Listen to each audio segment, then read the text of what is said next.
morning show. We're on the air at 9 o'clock on every weekday night, taking calls from the Bears. Hello, hello, it's Rangers Radio. Hello, hello, this is the morning show. We're on the air at 9 o'clock on every weekday night, taking calls about the Jazz.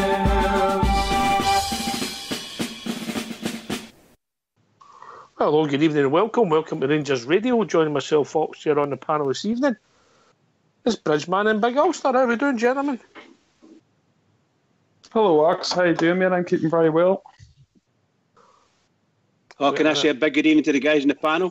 And a huge good evening to the boys in the lobby and to all the Rangers fans all over the world listening in. Everybody, good evening and welcome to Rangers Radio. How are we doing, Bridge? Yeah, back on the solids today? Back on the solids, pal, absolutely. Back on the solids today.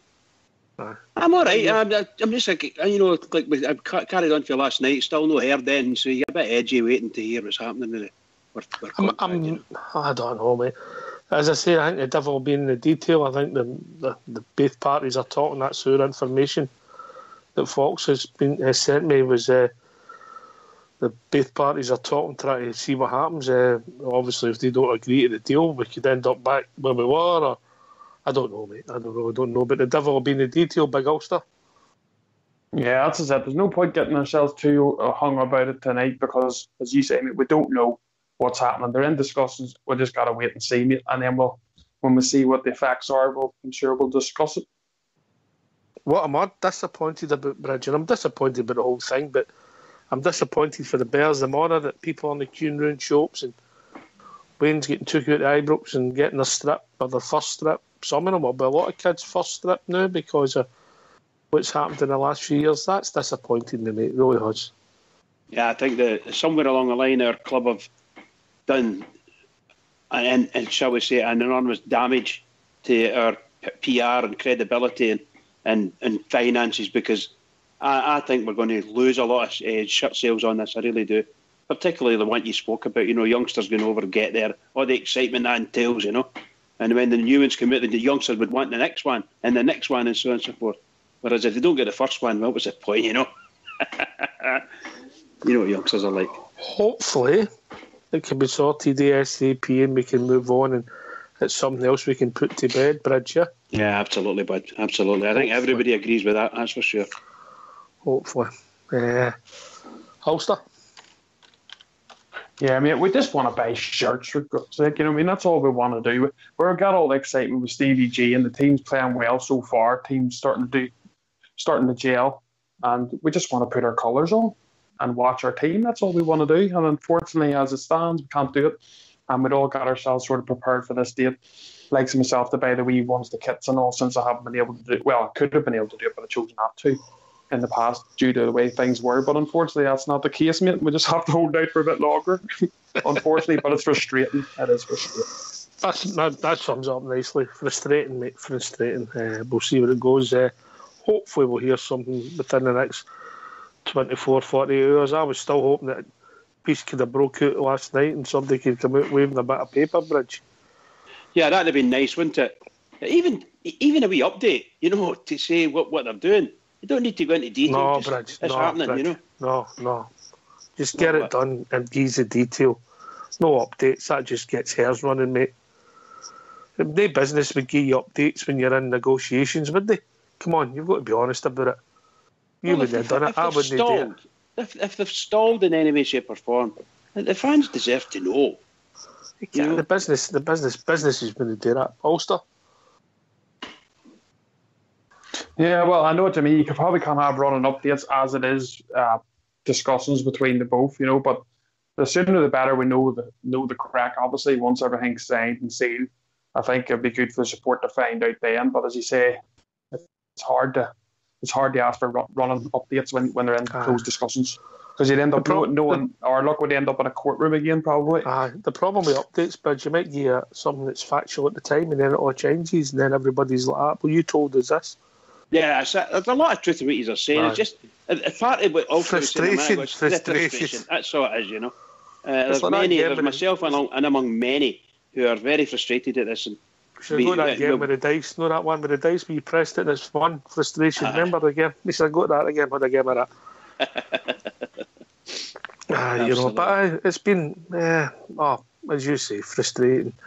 So we're not far away, about less than 40 hours to a big game, Bridge, man. It's been saying since I don't know when. Aye, the biggest game, one of the biggest games we're going to play this season, in my opinion.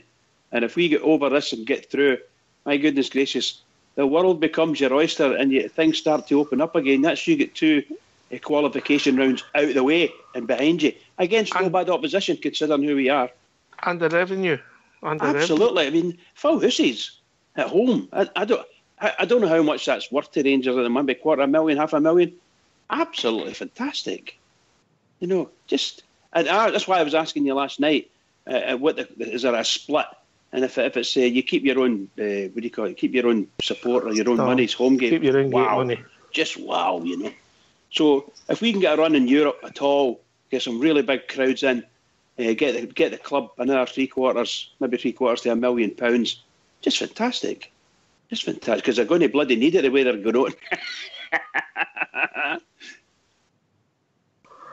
It's a big game football-wise and a big game money-wise the Monday night Ulster. Yeah, it is indeed, mate. And sorry, Thursday. That team will have their tails up, mate, because their players have come out and they think that going from that game that they're the better team. They think they're going to come to Glasgow and do us over. Plus, they had a really cracking result for them, to be fair, against that split 4-1, I think. The one which is for that league, that's pretty good. That team's a solid enough league and team in that division in Croatia. So it's a good result. So they'll be up for it, mate. They'll be thinking they can come and do a job. It's up to us, obviously, to prove them wrong. And I think we can do it, mate. Just keep playing how we're playing, keep ourselves right in defence, and if we get a chance, nick a goal. As I say, their job doesn't change. If we get a goal, mate, they need 2 anyway. You know? Well, yeah, that's true. But it's still good, I suppose. If anyone's going to score the first one, I hope it's us. Of course, you know. But it just means if they do get their 2, you know, there's still a goal in it for us. Wherever if it went 2-1 up, we'd be searching for 3, a 2 ourselves, if you get what I'm saying. But yeah, hopefully we get the first goal, get the crowd going, everybody buzzing, and you don't know where that could take us. Sold out. Oh, Bridgeman, sold out. Signs are up. Yeah. Went up just about 45 minutes ago, mate. Is it 45 minutes? I saw something in Follow. So a couple of guys had gone up and they were told, here are the seats that are available, and they were trying to get 3 together or something like that, you know. You couldn't get 3. No. You couldn't get 3 together for about 2 weeks, mate. That's right. You know, they went up there trying in case there's any cancellations, I would imagine, but couldn't get it.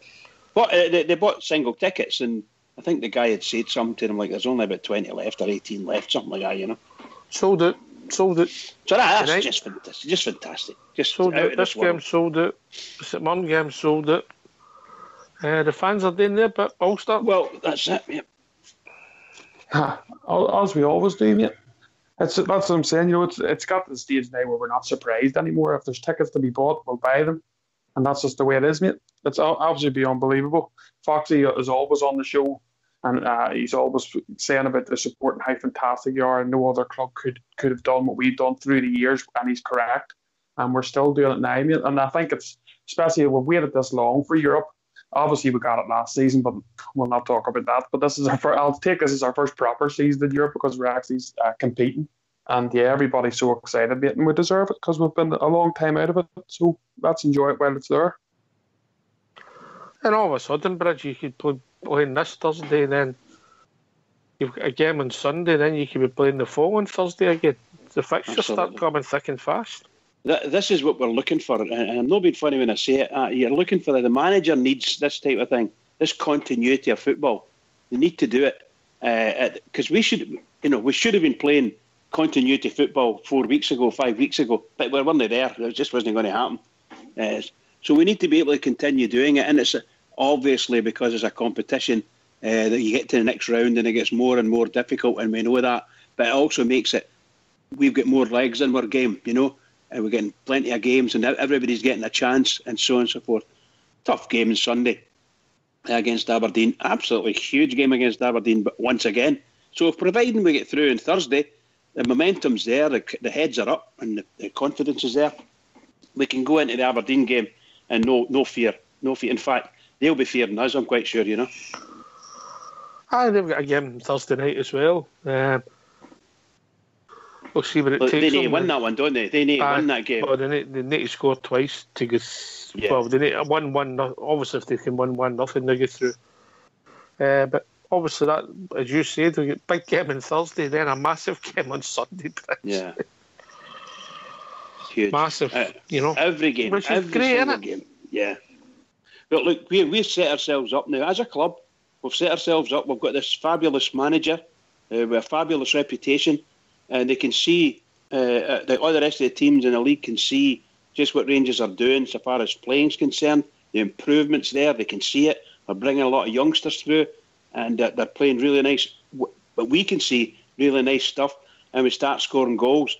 And our defence is really, really good and strong. They're going to what are they going to do for us? Are they going to against us? I mean, how are they going to fight against us? We need to wait and see, won't we?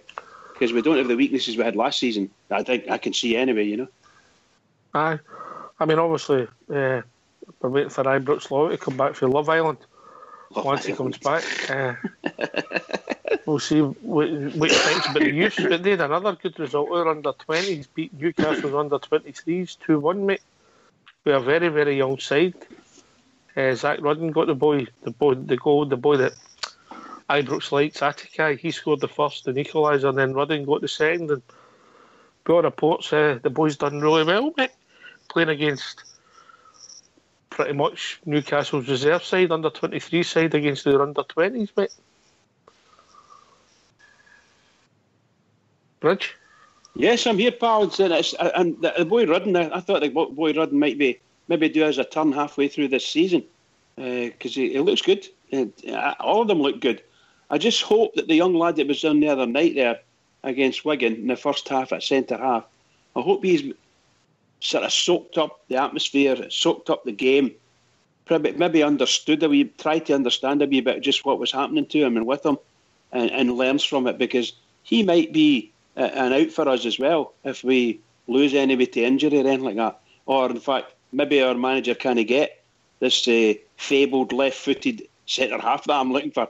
It might never happen, but he'll definitely need backup now that Cardozo's gone, because he's telling to his purpose.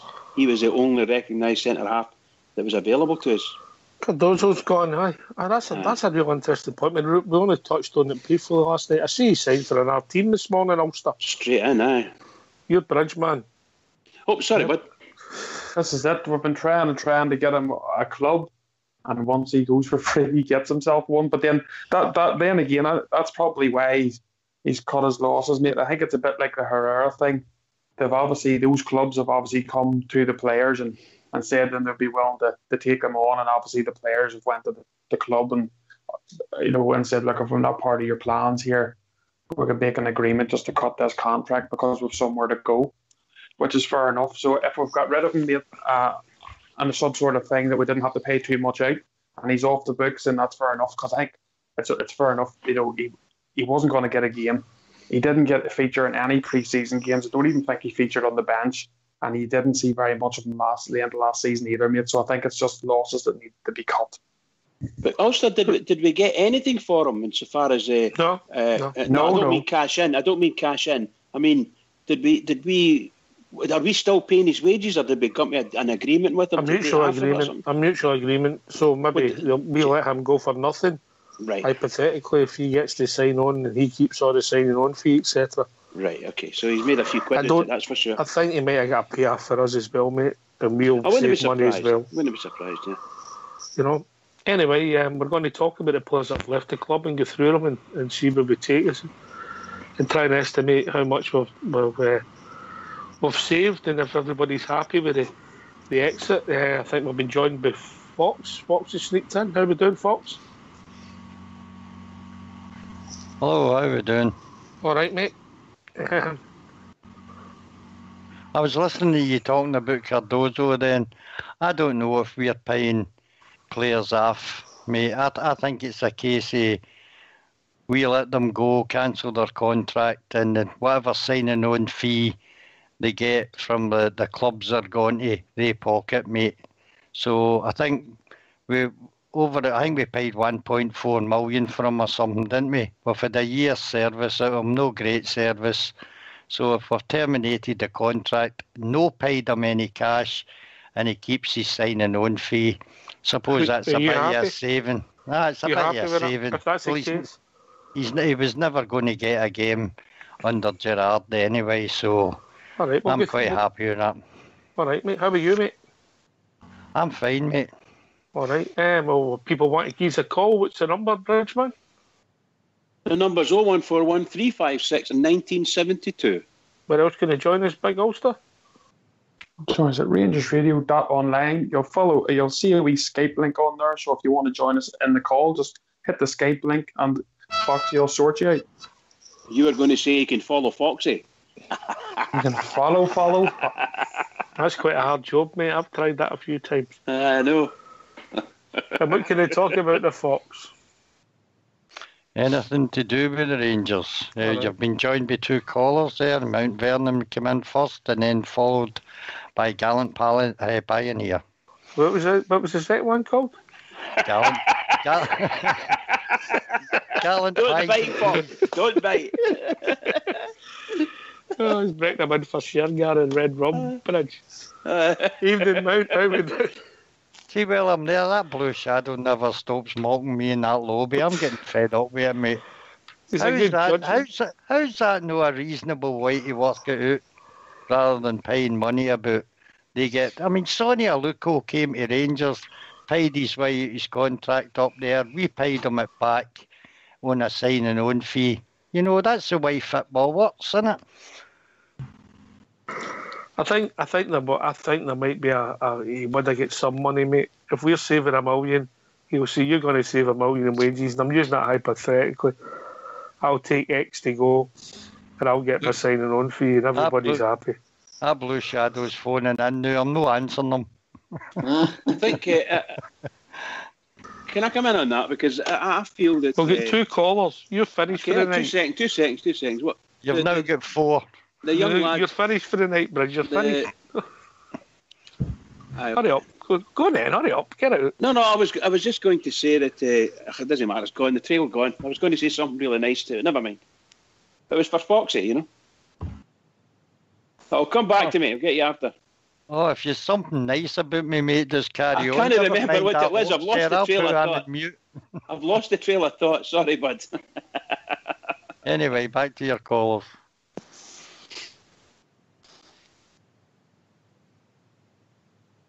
Has he dropped Evening, Mount.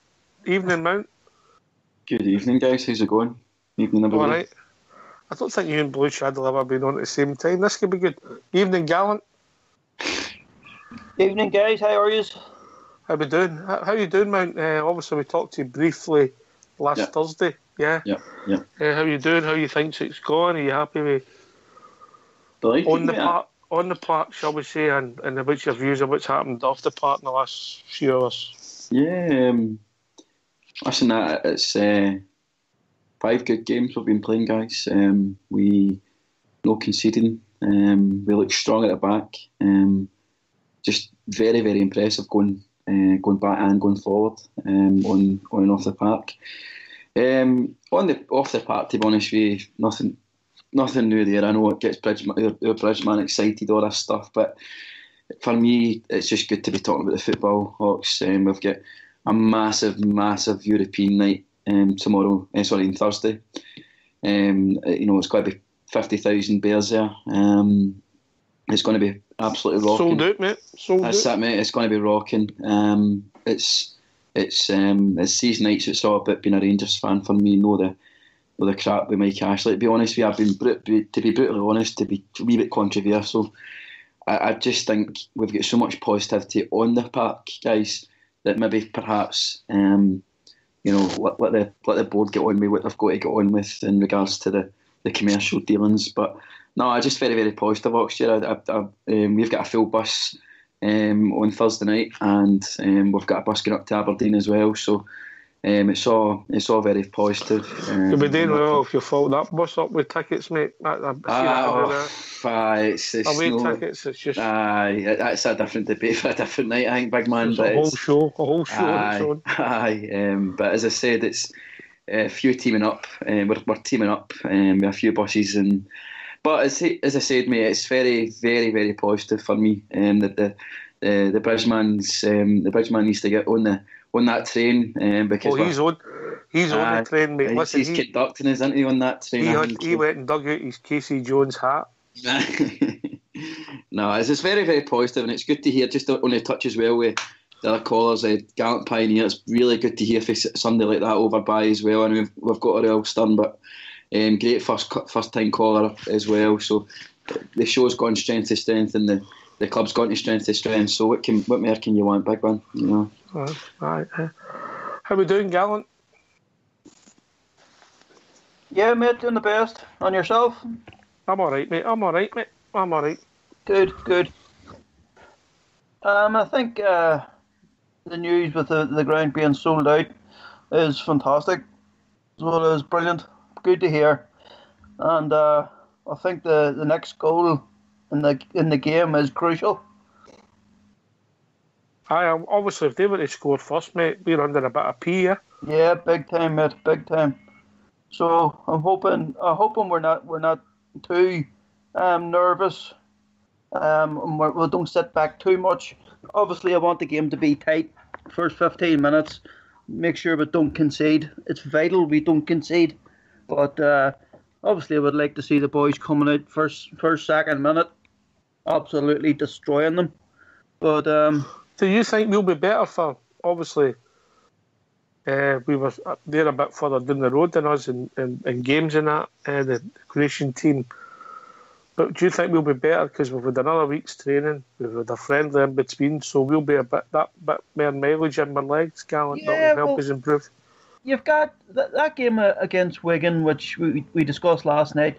The first half being so nervous and stuff. I think that second half that we had, I think that was good to get it out of their system.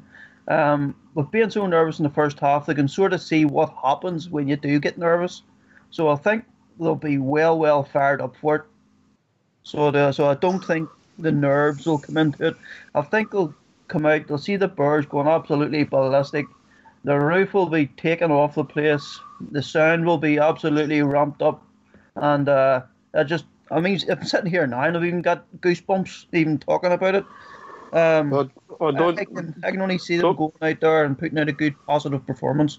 Don't mention the roof, because some of our listeners will put that on a Celtic web. They have problems with the roof.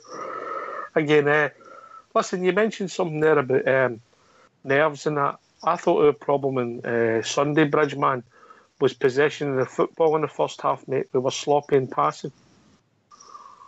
I think historically we're like that. We seem to maybe the players just get excited, they're on the ball and they run, and the ball just runs away that wee half a yard. And then they just completely lose control, what they want to do with it, and then all of a sudden, basically their second touch is a tackle, or in fact, they just totally give the ball away. I mean, sometimes it's just bad decisions, and we all did that when we were playing football. But the amount of bad decisions. Yeah. But there's no excuse for not being able to pass the ball. Absolutely, pal. Absolutely. See, sometimes when they obviously they don't literally mean it to pass it to the opposition. Their decision making is bad because the opposition are reading them and they're reading what they're doing and they're moving into it. So they move in and all of a sudden the move that was on is 2 seconds ago. You're too late, you know. But we still continue. That's all I mean. Talking about movers and shakers. We've been joined by Blue Shadow. Evening, Blue. Hello. How are you doing this evening? Boo. Hey, Shadow, how you doing? I'm doing magic, mate. Doing magic. All right, Olgin. Very Olgin. Very Olgin. Woo! Where's your picture in the lobby? There's my picture in the lobby. He's got it above his bed mount. I know. I'll get it signed for you next time you see me, all right? That would be fantastic. It just got me so excited now. I just was beside myself sitting here. You're a devil, so yeah, devil. How we doing, boys? Anyway, cut that nonsense. No one here to enjoy yourself, Blue Shadow. Eh? No one I here to enjoy enjoy myself. He laughs at all his own jokes, don't you, Blue? Oh, I do. They've got to get somebody to laugh at them, you know. At least I didn't pick up DJ's old joke books, you know. Oh, I've got worse ones than that, mate. Right, anyway, yeah, I just came on to answer Fox's question. The fact is, I'm totally with you. I mean, the fact is, a young lad, I don't know what age Cardoso is, early 20s? She's 23. She's 23, that's whatever, aye, I'm going to throw away £500,000 a year just for nothing and walk away from it. No chance. There's guys sat for years, especially at Man City, there's young guys sat for years on the bench and just said, I'll take the money. Something like that, until the contract's gone and then I can go on somewhere else. It's a business now. You know, football is a business, and it's generally people like the McCrory brothers are very, very rare who will turn down money to stay and play for the team that they love. If I was guessing, mate, he'll have said, right, I'll take half my money over the next 2 years and that lets me sign for somebody else. We'll still be paying him every week. I don't know. I'm having a guess. We'll pay him every week, half his wages. He can get signing on fee and then whatever money he's getting somewhere else, so he'll be a lot better off. Sounds like a perfectly reasonable premise to me, Ox. That's sort of half or maybe a bit more, maybe a bit less. We've no idea. We're not party to that sort of information. I'm guessing, mate. That's what I would think. And we shouldn't know it because it's somebody's salary. Mm. No, it's private information. The thing is, Blue, what I was meaning with that is, I don't think Cardoso was on great money at Ibrox. I don't think and it could easily be matched in Portugal, mate, if that's where he's went back to. So the boy at 23, 24, he wants to play football. He's not going to be in the plans at Ibrox. Once you fade out of memory, it's maybe harder to get yourself a contract away. And maybe he's just accepted that, and the signing on money he gets with his new club will make up a good bit of the difference between what we were due to pay him. That's all I'm saying. There's ways and means of doing it. He'll be better off. He'll be better off if he's got a 4-year contract. He had 2 years with us. He's now extended his earning capacity for a while yet. He'll be better off, but so will we, because as Blue said, he could have sat for 2 years and took $500,000 every year, so we're only paying $250,000 in the next 2 years. That's my court costs covered. Anyway, we'll be joined by Rudy Bear. Evening, Rudy. Evening, gents. How we doing? All right, mate. How are you, mate? What's on your mind, mate?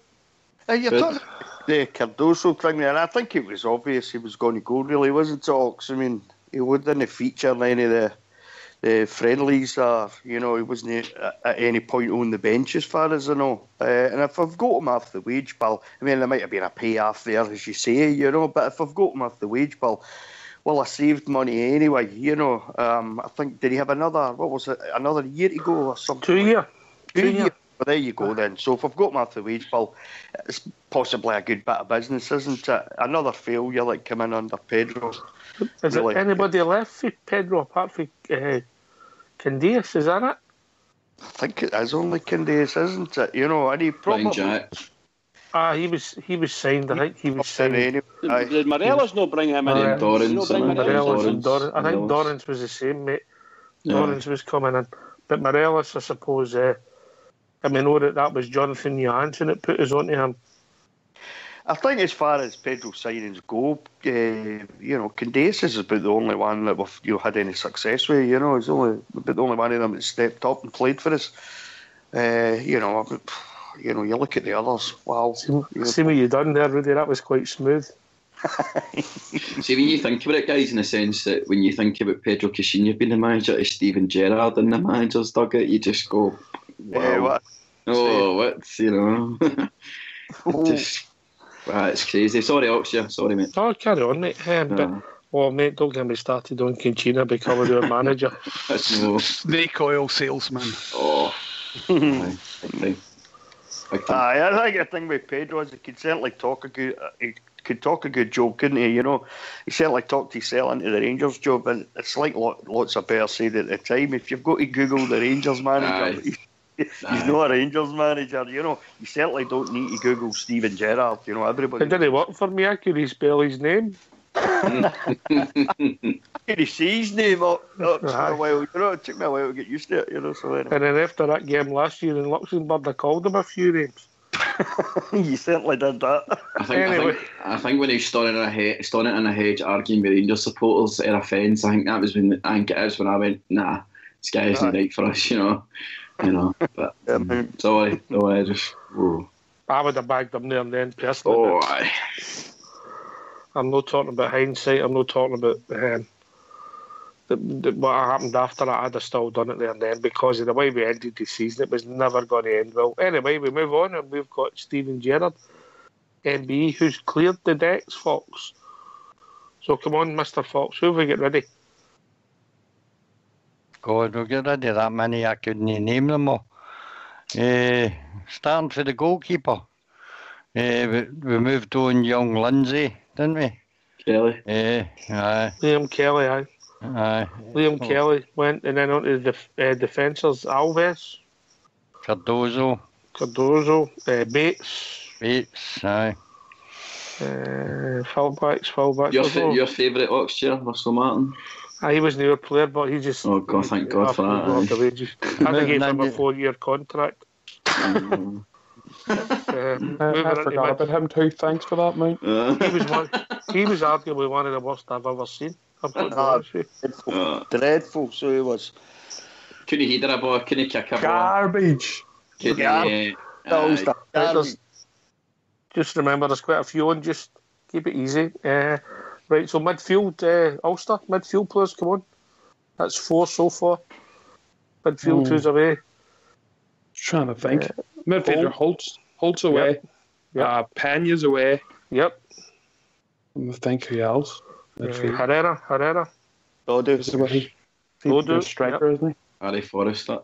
Harry Forrester. Joe Dodo. Well, he's away on loan. Like, he's not off our books completely, but he's away on loan. Is that it? MOH. Movement number 29. Number 29, yes. Forgot about him. Nico Kranker, Kenny Miller. Kenny Miller, right? Oh, Nico, that's another one, yeah. Lee Wallace. No, he's still there. Oh, no, he's still there, sorry. Shall Travel Rock still trying to get into all the posters, mate. He's going to Hearts. Maybe sell them in Edinburgh then. Just maybe change it to Hearts. Here we go. Cushy's put a list in. Jordan Thompson. Right. Cushy's a man. Jason Cummings, which is no longer on loan. Dalcio. Well, I mean, his loan period was up. He worked well as a loan signing, didn't he? Wow. Jason Holt out on loan. Ryan Hardy out on loan. I don't know who else we missed. That's it. Liam Kelly, Alves, Forrester. Who's still to go out anyway? I mean, there must be still a few. Hodgson. Oh, God, aye. Hodgson and Halliday, but we're going to bring players in. So, I've got a funny feeling. I'll go to Blue Shadow with this first. That our wage bill won't be too dissimilar to what it was, mate.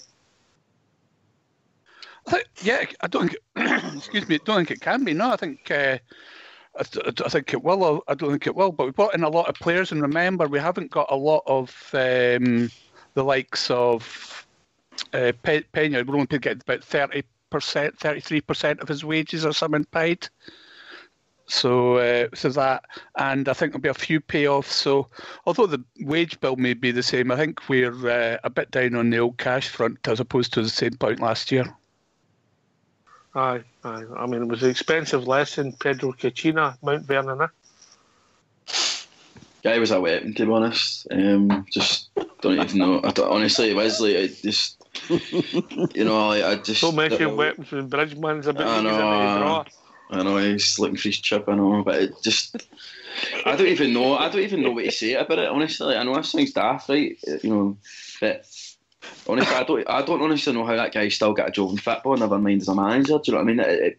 It's beggars belief. I mean, that is one of the ones where 10 years down the line or something, we go back and go, by the way, do you remember that Pedro Caixinha? And you go, oh Jesus, do you know what I mean? That's for outdated. That guy was no well. So he was no well. And how he lasted so long, I'll never know. I just, What was that, about 7-8 months, Rudy? Aye, something like that. I got to the point at the end, the end where I was watching these pressers and I was willing him not to say anything daft, you know, just a straightforward answer to a question. You know, but the press said like that for him. Hey. You know, you're the one who hit my car. The press certainly didn't make it easy for him, did they? But, you know, I got to the point where I was hiding behind the couch trying to watch his pressers, you know. And it's like you said, the result in Luxembourg told you probably everything that you needed to know about him. I just kind of hoped as a Rangers manager that things would improve, he'd get better. But it didn't really seem to get any better. You know, you'd win a couple of games and then that would be it. You know, you'd have a run of bad results again and bad performances. And his interviews, his pressers and stuff just seemed to get worse and worse if they possibly could as time went on. And I think the Kilmarnock result at Ibrox done it for him, didn't it? Really, you know, I think everybody got to that point where we just had enough. We've had enough. A disaster. You know, yeah. Anyway, we have moved on, Bridgeman, and we've got Sir Stephen Gerrard in, and we've got a big game coming up on Thursday evening. And it's how we've changed and how we've evolved so quickly, mate, Bridgeman. Yeah, of course. And this man has came in the door. It's just like yesterday. I was over there cheering him on, along with something like 8,000 others. Great to see him. Then he kind of disappeared, and it was all about how he was doing and gathering all the information he needed. And lo and behold, look where we are now. Looking like a half decent side. Good defence, in my opinion. Strong defence, and so we should have a strong defence. Something we've been missing for a number of seasons. So you've got two good defenders there, really good defenders. And I like the boy Flanagan. I think he's not a bad defender, although I do think he's in the wrong side of the park. But never mind, that's another question. But now you're starting to see how your midfield's going to fit in here.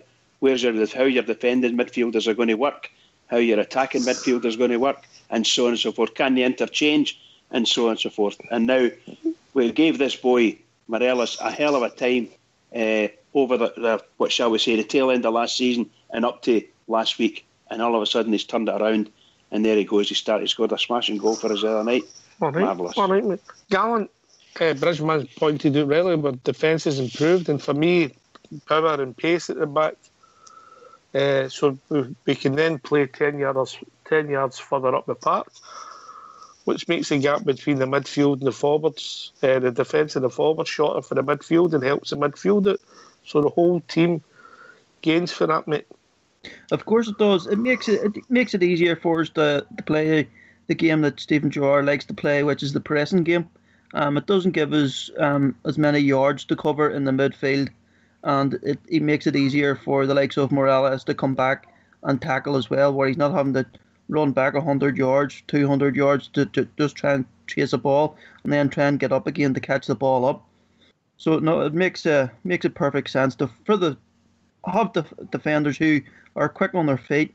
They are pushing up means that they can get back just as quick. And then you've also got the formidable Alan McGregor, who is talking and organising. Yeah.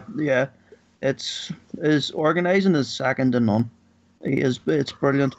And his passion even for Rangers is second to none too. Because you seen him the other night coming out. The first thing he done was went and grabbed Koulibaly, put his arm around him and said, "That tackle you just done there, unbelievable." I think it's brilliant. That last caller was a Glasgow number, Pops. Anyway, yeah, we've had a question about the goalkeeper situation, and it comes from Jason Smith. And Big Ulster, do you want to give us it, mate? It comes through Facebook. Yeah, Jason Smith, he's just basically asking, because Stephen Gerrard thought that we were better in the second half, does the panel think that Fordham, because he played so well and obviously saved the penalty and a couple of nice saves, does the panel think that maybe Fordham has pushed himself into maybe second goalkeeper for the coming season? I wish Ibrox was here so I could ridicule him about his goalkeeping. I miss him. We all miss him. I miss him. So, Rudy Bear, what's your thoughts on that? I'd have been quite happy with, Fod's second goalkeeper. I mean, he said he was going to stay. He had no intentions of leaving, when Alan McGregor came in. I've no intentions of leaving. I'm staying here to fight for my place, fight for that number 1 jersey. I don't think, if McGregor's fit and ready to go, I don't think he's ever going to take the jersey off of Alan McGregor. No, unless he has an absolute disastrous run of games, which I don't see happening. But I would be quite willing to see Ferdinand stay there as second goalkeeper, because he's a decent big goalkeeper. He's not a world beater by any stretch of the imagination, but he's a decent big goalkeeper.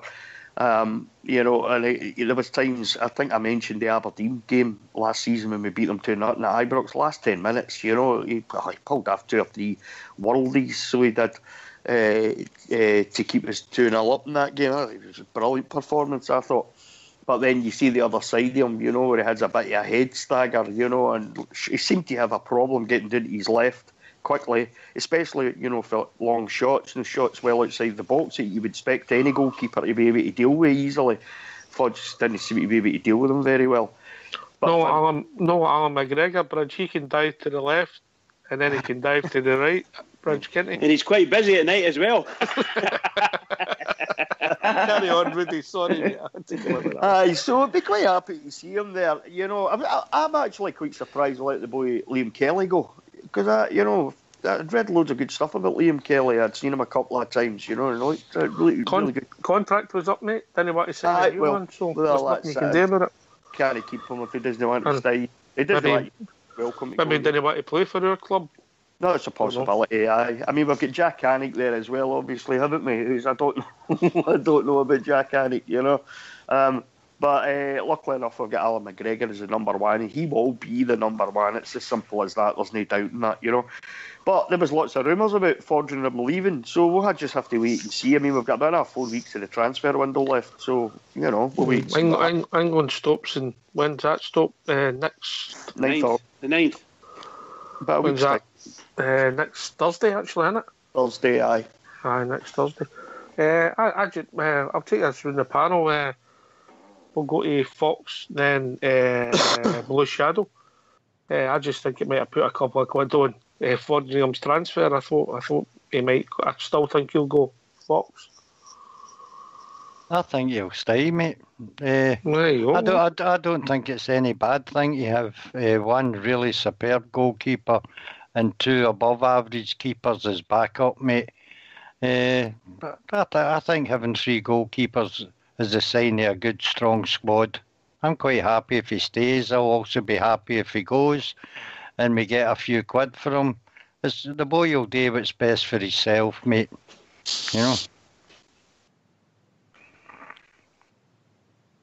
Blue Shadow? Strangely enough, I disagree with Fox. I would like to see either Fod or Anik go down the road, because I think we'd still have 3 decent keepers, because I think big fella's going to be McCrory. No, yeah, I'm going to say no McCrory. I was right for the minute. McGregor had gone. I think McGregor's going to be here for at least a couple of years. By that age, it's going to push McCrory up in about 20-year-old. So I think he should be pushing for first team, or at least reserve keeper by then, because he was getting lots of interest from down south. Was it last year or the year before? There were some big clubs looking at him.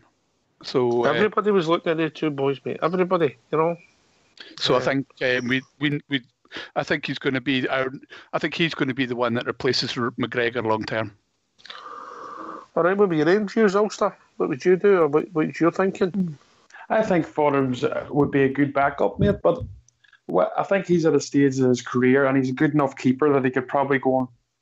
He could probably find himself another decent club in England, I think. And I think he'll probably be looking to move. I think he's at a stage where he has to play first-team football. He's at that age now. There's no good for him being second goalkeeper, because McGregor will be there for at least 2 or 3 seasons, in my opinion, and he's no chance of forcing him out unless McGregor gets an injury. Touch wood, that doesn't happen.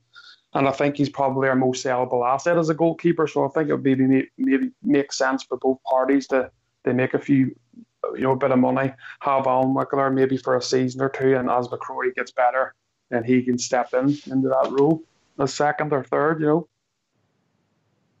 Can I come in, Ox? On you go, mate. I was just going to agree with 100% with what Ulster was just saying there. I think, and what you mentioned a couple of minutes ago, he did himself in the club well, making that penalty save against Wigan, who are no mugs, are a half-decent championship side. It was a really good save from one of the better strikers in the championship. So as far as I'm concerned, that was a few quid on his back again, and he might even get a chance in Europe this season to play, which again will add in. So every game he plays, top team, it'll add into his value. And I just can't see anything other than, I think what Foxy was saying there, there's got to be a sale. Somewhere along the line, there's got to be a sale. What would you take for him then, Bridge? Oh, I don't know. I mean, what do you get for a half-decent goalkeeper? I mean, I know he's not the best goalkeeper in the world by any stretch of the imagination, but I think he'd be a good championship goalkeeper. So I don't know. I don't know what. Can't remember even to be paying for him. You know what I mean? I don't even know free if he's Swindon. Well, that's what I'm saying. So what we're looking for, if he's looking for somebody that leaves Rangers in any way, shape or form, I would imagine 10p, JD, we have said 10p. I think you'd be looking for at least £1 million, in my opinion. At least £1 million. Can I just make a quick point on the sort of goalkeeping situation? I think McGregor is absolutely undisputed the number one goalkeeper. I'd actually say I think it's the goalkeepers. I was more impressed with Jack Hannock towards the end of last year. I didn't think Wes was. I genuinely do think Wes is genuinely the number 3 goalkeeper now. In my opinion, I really don't rate him as a goalkeeper. The penalty save, the third choice goalkeeper should make that, in my opinion. Not to be harsh on the boy, I just don't think he's up to the standards that we need. McGregor, he's never improved. No, mate, no. He's not improved since he came McGregor's shown the last, the European game. He come up with a cracking save towards the end. He should have saved it, or what my old man says, a Rangers goalkeeper should have saved that. McGregor makes top quality saves that you shouldn't be expecting. In my opinion, Wes never made what we would expect a Rangers goalkeeper to get to. And just my opinion, I would get shot him as soon as we can. £1 million, I would drive him. I'd drive him to wherever he needed to go for that's only my opinion on that, Mount. No, I know that, mate. I know that. You've heard me saying about him. I think he's very slow getting down.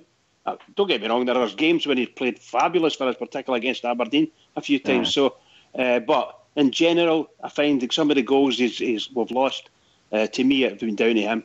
To me, definitely. I just think Big Griggs I think McGregor's just a Rangers goalkeeper. He's got the swagger. He's got the, for me, he'll just make big saves in big matches and he'll win it. He'll win his points this year, Oxford, no doubt about it. In my opinion, just no doubt in my mind that he'll make big top draw saves that we need, at crucial points, The difference between the two of them for me, Mount, is McGregor's an international goalkeeper. Wes is never going to be that, ever. No. He's never going to be an international. He's never going to be good enough to be an international goalkeeper. McGregor's been there, done it. He's been a European fight. He's done all sorts with Rangers, So he never made the European final, mate. No, that was Alexander, wasn't it? He got injured, didn't he? At Parkhead, But he was part of all that, So he's been there, he's done it, he's seen it, he's won league titles. He won a game himself. What's your opinion, Oxford? You're always sort of close to this, mate. What's your opinion on the goalkeepers? Just let Rudy finish. He won a game on his own in Bremen, Rudy, yeah? Mm-hmm. Yeah, I mean, what a night that was for him. He was absolutely outstanding that night, wasn't he? What a fantastic performance that was. Can you see Wes pulling off that kind of performance? I can't really, I'm afraid, So for me, and it's like Mount says, he's bang on. Nobody's taking that jersey off McGregor as long as McGregor stays fit. It's as simple as that. He's the best goalkeeper we've got at the club right now. And I'm so glad he's came back in, to be honest. Absolutely delighted. I would take £1 million for Wes if it comes to it, aye. I'd look for double that because how mad it is in England. Mad it is in England. I don't think there's a lot between Alnwick and Wes. They've both got Fosner again. The young boy McCrory will improve. McGregor's fit every week. He'll be playing. Anyway, we've been joined by a caller, Fox, yeah? That's Cushy. Oh, Cushy. Oh, it's managed to do it. Cushy number. I've got my Skype working. I can't believe it, actually. I feel like we're voting my for certificate. I was looking at that, looked at your live, Dot. I don't want to say that out, but all right, okay, mate. How we doing, Cushy? Very well, very well. I'm really proud of you, mate.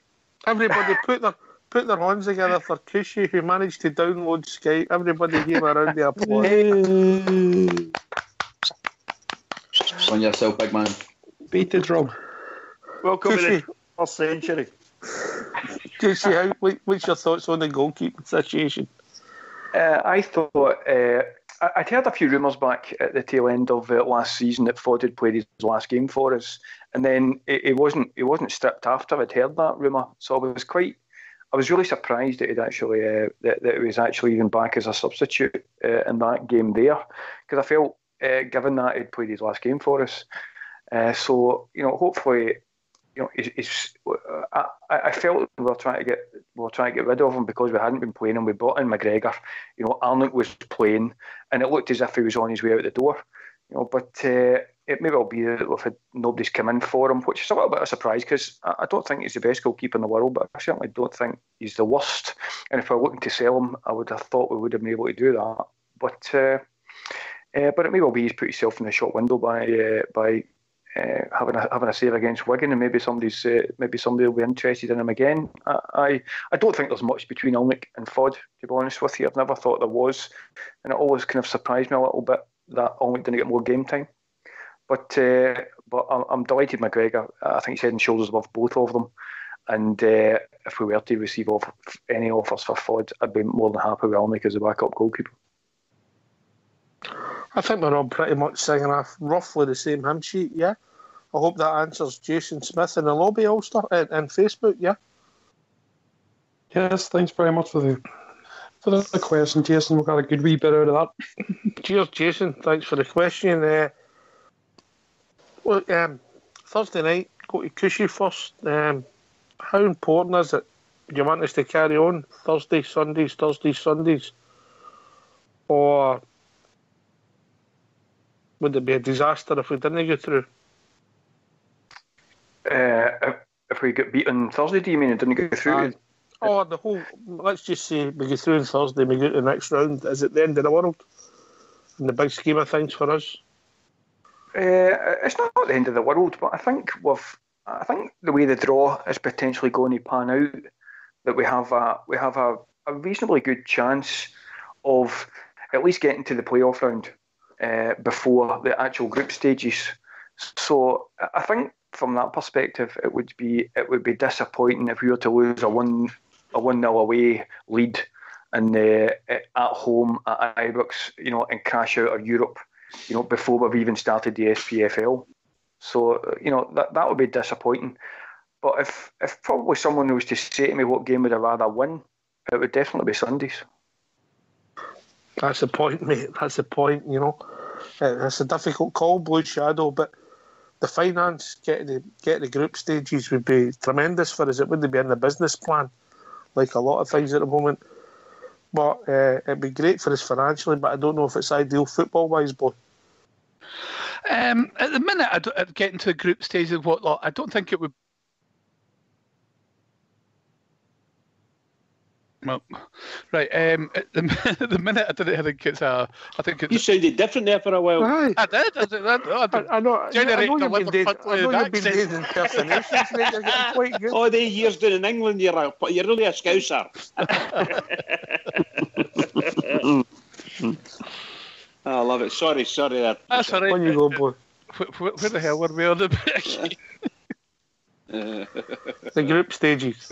Stages, yes, it would be fantastic financially, and with all the expense that we've had, changing managers and basically changing squads again, it'd be fantastic for us. I don't think it's a big problem at the minute because I think playing Thursday and Sunday at the minute's good because the players really need the game to sort of get, just at the risk of using somebody else's phrase, to gel them together and create a cohesive squad at the minute. So, and I don't think we're short of players like we were last year, so injuries aren't so much of a problem. So I would say keep going if we can, but at any time we could draw an absolute nightmare of a side. You know, there's some big sides are going to be in that playoff group, so we could, if we lost to one of them, there's no harm in it. You know, it's just one of those things that you got to put down to experience. Right, Gallant. Yes. Did you hear the question about the carrying on, maybe getting to the group stages, or coming out and concentrating to see the domestic programme? Any views? No, I didn't hear the question. Sorry. I think I would love to see us getting into the group stages, but if it's up to me, I think the league football is number one priority. I think we have to stop these boys getting close to 10 in a row. Look, I usually have to tell Ridge off about your language, but if you swear at me again, you'll not be allowed back on, okay? Tainted titles, big man, tainted titles. What's your thinking, man? Who likes a wee jaunt away from home? I love it, mate. I love it. It's. But what's your thinking football-wise, mate? I mean, I think topped up your tan. Listen, my tan's well topped up. I'll let you know. Right? No, I get where the boys are coming from. I think it's an interesting, debate. I think what I would say is that, I think we Mr. Gerrard's, tone. We've been seeing certainly a more competitive aspect to our play, and I think we are really taking this competition seriously, and as we should. We're Rangers Football Club. It is a very, very important thing that we get our name back on the European site. But I do agree. For me, the most important thing is the league this season. I want to frighten the absolute proverbial out of them. I really do. I think we've these 4 or 5 first games of the season are big markers. It's a big game on Thursday, but the game, if we can go up to that cesspit of a place and put a result in, 2 or 3-0, good performance, a good Rangers performance. Go to Motherwell, go to Parkhead. That's where the real markers are for me. If you see me go to Parkhead with 9 points on the board, that's what I would like. I get your That's what I would like. Listen, mate, I know you want a shout out for your supporters, boss, mate, and just to let people know, we're looking to do a weekly feature on supporters buses all over the country. Yeah. We're building on it this now, and once we get the details, we'll let people know what we're going to do. We're maybe going to give them a half an hour slot. Yeah. And more details to come. On you go, mate. Yeah, no, it's just thanks very much, Oxchair. It's just to give a big shout for the Garrahall Rangers Supporters Club. We leave from the Edinburgh Road just at the Caldies, the Springcroft and the Clachan at Brackney. All is welcome. Non and new members are always welcome. It's a family bus. Good songs, good crack on it. Home and away every match. You'll be well looked after. And a lot of your custodians are big fans of Rangers Radio. So I thank you very much for the words. You gave me the time to have some words on the show. All right, mate. Listen, Big Ulster, we've had a poll. We've got another question to put in the poll for tomorrow, but we've had a poll on Facebook. What was the result, mate? Or what is the result? We put out one today. It was on the Facebook and on the Twitter. Basically, yeah, okay. We put it out just that young Kent and Middleton are both raw talents, but players that we're getting excited about, and would like to see which player people would have preferred to see on for Thursday night's game. On the Facebook, it only allows you to give 2 options. So the Facebook option, first of all, was Ryan Kent got 28% of the vote, and Middleton got 72% of who the people would start. On Twitter, I put 4 different options up, which was Middleton to start got 48%, Kent got 21%, both playing at the same time got 25%, and neither player starting got only 6%. And I think we ended up getting just over 2,000 votes, but those votes are still live. If you want to vote on them and change those things, you can. All right, for tomorrow's poll, mate, can we ask league points or European progression? Yes, that's a good one. We'll fire that up. I'll leave that with you. And if you don't mind going on mute, Fox is personally going to give us a solo this evening.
Oh, did you see your picture in the lobby, Bridgeman? No, wait a minute. My picture? Oh, goodness. Aye, in the kitchen. Old school put it in. Oh, not him. Not him. Right, man. Get out my kitchen.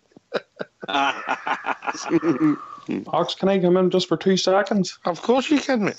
Yeah, it's just quickly. It's just there's pages on Facebook who keep the sure our station every single night we're on. So I'd just like to give them a wee shout out. Just let people be aware of it. Nice to be nice, mate. Nice to be nice. Yep. So there's the Facebook page 4 Lads Had a Dream. The Blue Sea of Ibrox and Stephen George Blue and White Army, and they engage with the show, share it every night for us and help bump up the numbers and get us likes. So if you could get on to any of those pages, guys, and give them a wee like, that would be great. Thank you. All right, mate. All right. Talking about Stephen Gerrard's Blue and White Army, if you don't mind going on mute again, lads, I know Bridget's got the adrenaline pumping after that. We'll hear from your manager, Stephen Gerrard, MBE.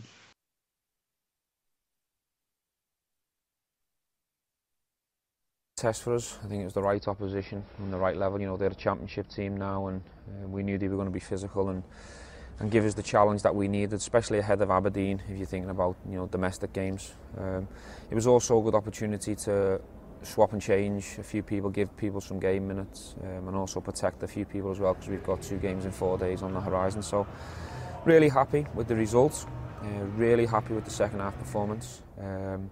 And I'm actually glad now in hindsight I can sort of the first half performance came because the players needed a bit of a kick up the backside, and I'm glad it came in a friendly game and not a very important game. You told us on Sunday how pleased you were with the second half. Is that maybe with the fans able to see what you guys have been working on over the last couple of weeks in that period? Yeah, for sure. I think the second half performance gave us an idea of how we wanted to look, and we spoke to the players about owning the stadium and us controlling it, and it's our style and we dictate. Second half we waited for the game. I thought we were, positionally we weren't in the right places. We were too stretched, we were a bit disjointed. Second half, everyone got that little bit higher, everyone got that little bit more aggressive in possession, out of possession, and we got the rewards for it really, really quickly. And the good thing about it is the players noticed it. The players noticed and said it felt different second half, and it felt better second half, so we're really happy with that. That aggressive nature and that intensity that you played with in the second half, is that was something you're really trying to instill when the players both defensively and in attack sense? Yeah, well, I always think about what if I'm an opposition player coming here,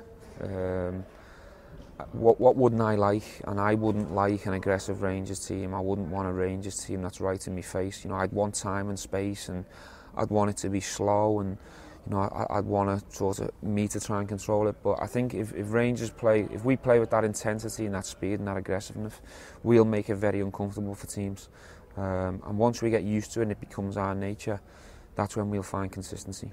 And was that game taken maybe with a nod to the domestic front? It's maybe a similar test to what you'll face domestically? Yes, I think so.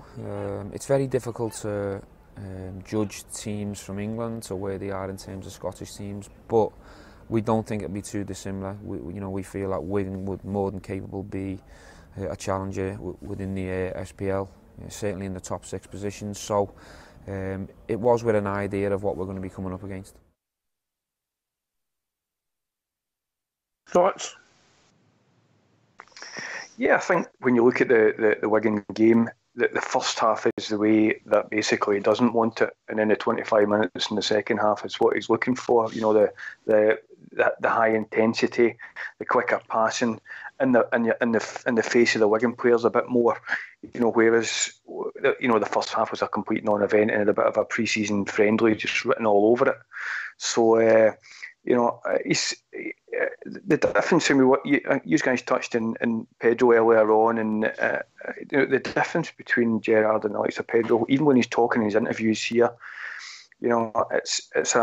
Gerrard just sounds like a real football man, talking football to people who kind of understand what he's talking about, whereas Pedro didn't, he didn't come across like that.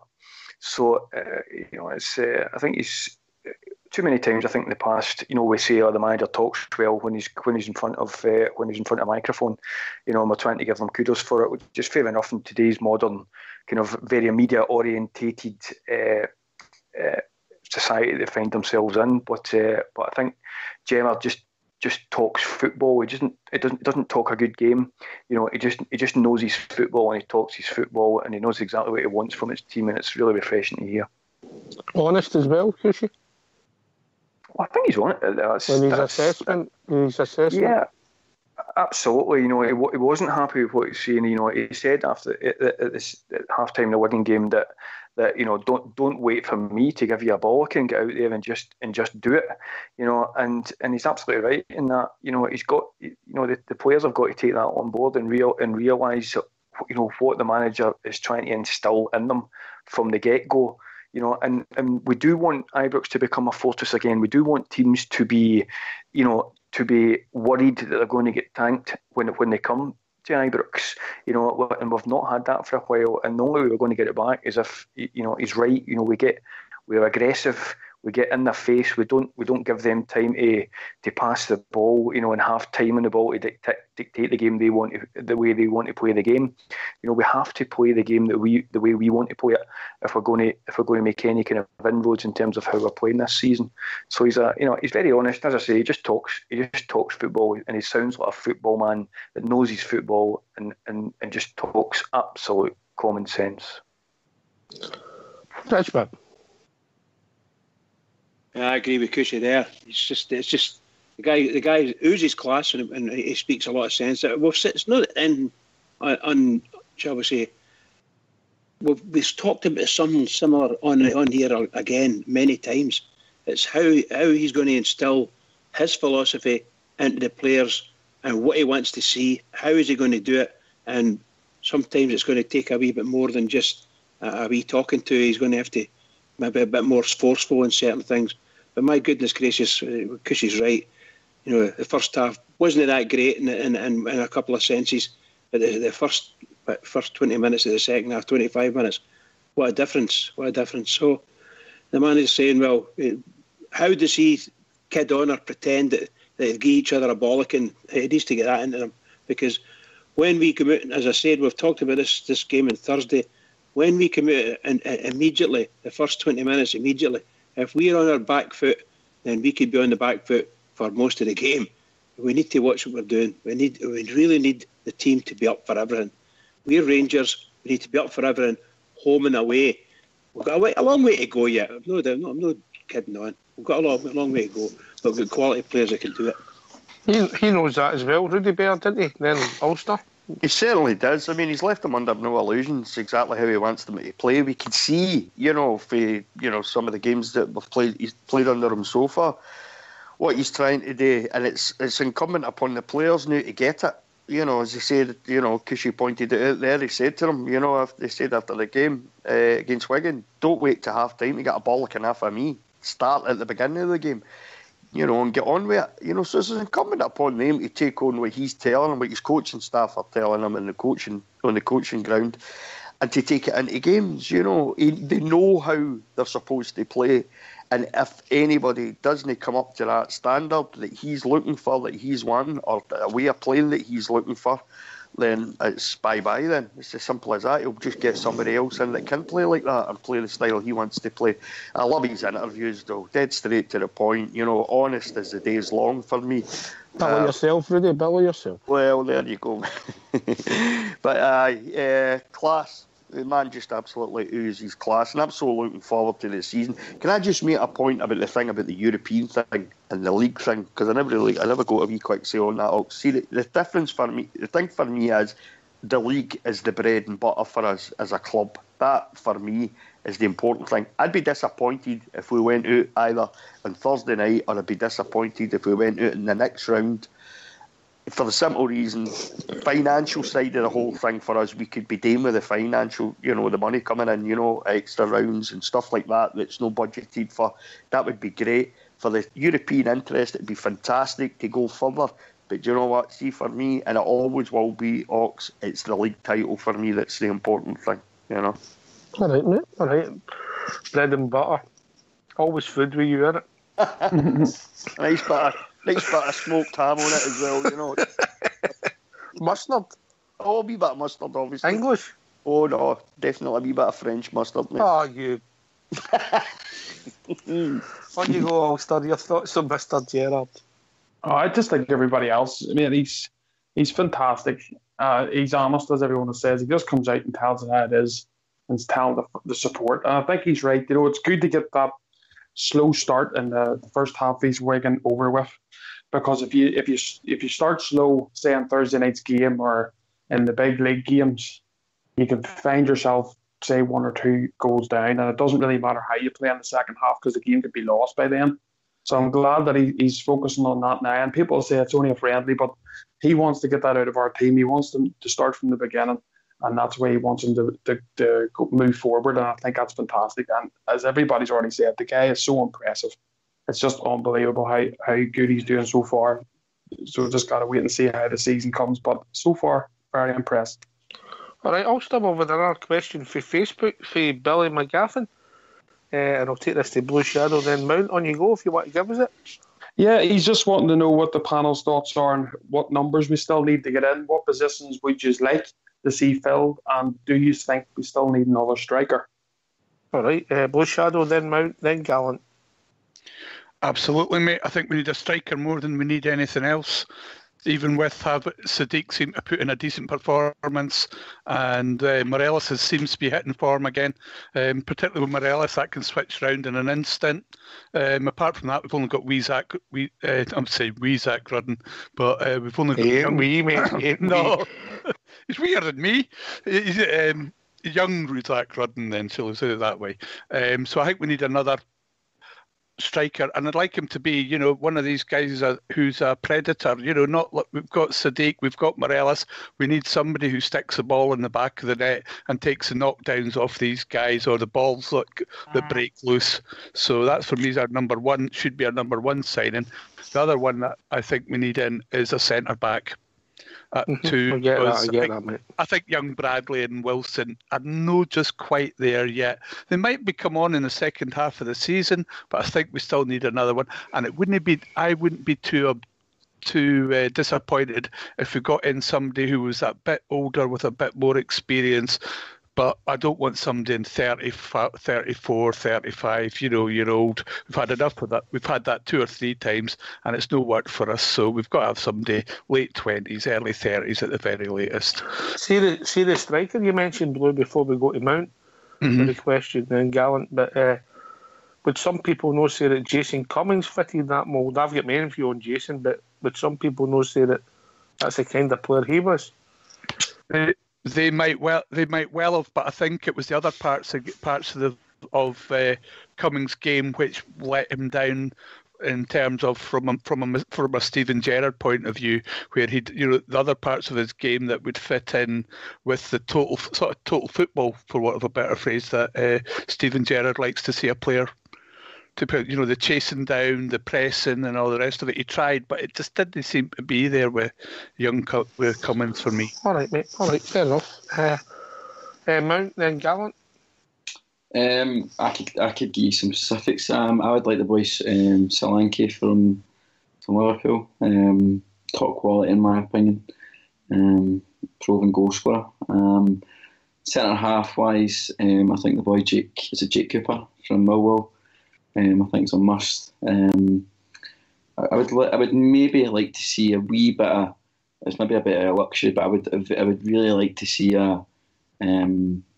perhaps maybe another right back.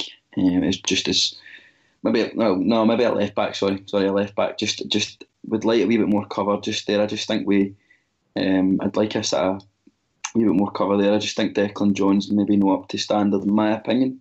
A bit controversial, but I just think I've been nitpicky really. I would maybe like to see a strength in our full back area just slightly, mate. All right, Gallant and Fox. I think my number one priority would have to be a good, quick centre back. Because I'm really impressed with the 2 guys that we've got in, and my worry would be if one of them 2 guys, God forbid, get injured.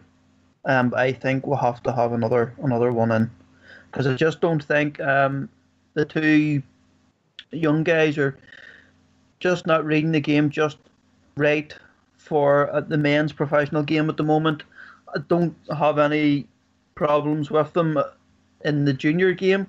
I've watched a lot of them. I think they've been quite impressive, but I just don't think they're just there just yet. My view on Jason Cummings: if Jason Cummings wanted to be a Rangers player, he could have done that last year. I thought he looked to me like he was carrying a bit of timber compared to his days with the spoon burners. He just didn't seem like he was on pace. He didn't seem like he wanted to really work for it. And his goal scoring record for Rangers last year, I don't think was what Steven Gerrard needed. I think there's probably better options out there. I don't really know off the top of my head just right now who, but what about a big Ulster Gazelle?